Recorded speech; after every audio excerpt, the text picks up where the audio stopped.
Hello and welcome back to this class.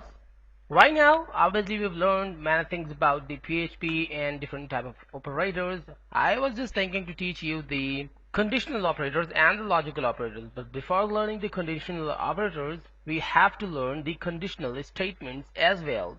So right now, I am just going to teach you about the conditional statements. First of all, just know about the basic logic of conditional statements.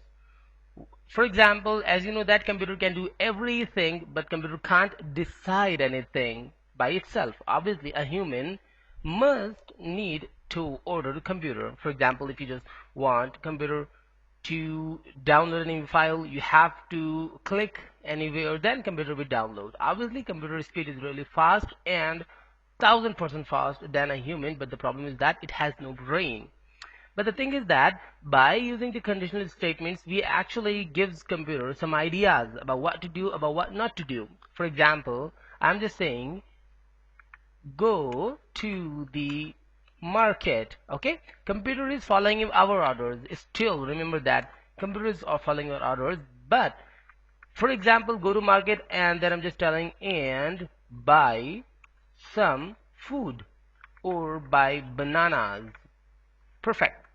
But the thing is that, for example, computer goes to the market and didn't get the bananas just because bananas has not in the market. So what computer can do, or what computer should do? Obviously, a simple human will be returned back because he didn't find the thing. But we have to make some statements here, the conditions here. If you didn't, if you doesn't found the wait for a while, doesn't found the bananas, then what to do? Find some apples. Okay, this is the very basic thing of the conditional statements. Okay, this is a very little shape, but the other thing is, or I think I should say, yep, that is right, find some apples. Okay, but in programming we say if for the first condition, obviously the condition, and if the condition didn't make it true, then it should be else. Okay, in conditional statements. So how to do that? I'm just deleting these things, all the text, and here I'm just typing var1. Obviously we're just using var1 multiple times here, so I'm just using it again. var2 should be 7, not this sign, actually the 7 here. Yep, this is perfect. After that, just call if, and now put some conditions. How to put conditions? Just type the parentheses in here. Inside the parentheses we have to type the condition, and then what the result should be according to the condition. We have to use two curly braces, okay, or actually the pair of curly braces. So now here I'm just typing if variable var1, okay, is equals to var2. This is the perfect sign. I just want to say that if var1 is equals to var2, then this statement will run. But the problem is that this sign is not an equal sign here in programming languages. This is the assigning sign.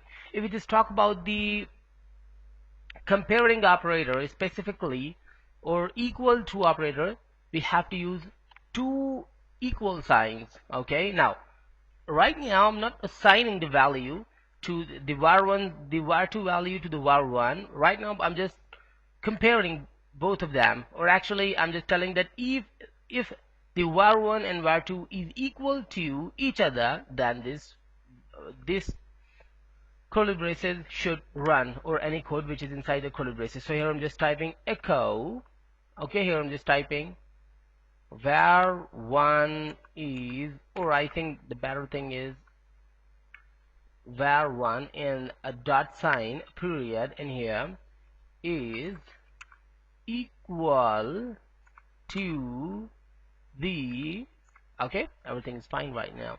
Here we're putting another point or the period and var2. That's perfect. Go to the browser and check it what we just made. Just refresh it, and now we're getting nothing. Why we're getting nothing? Just because the var2 and var1 is not equal to each other. So here I'm just typing 5, and right now the var1 is 5 and var2 is 5. It means this condition is true now. So the condition, if this condition is true, then this block will run. Go to the browser and refresh it now. 5 is equals to 5. Okay, perfectly. 5 is equals to 5. That means we just got the result. But what if they just little change with each other? Obviously we didn't get the result as we did before. For example, in this way, just refresh this back, and now we're just getting nothing. And obviously this is a simple operator, the equal operator.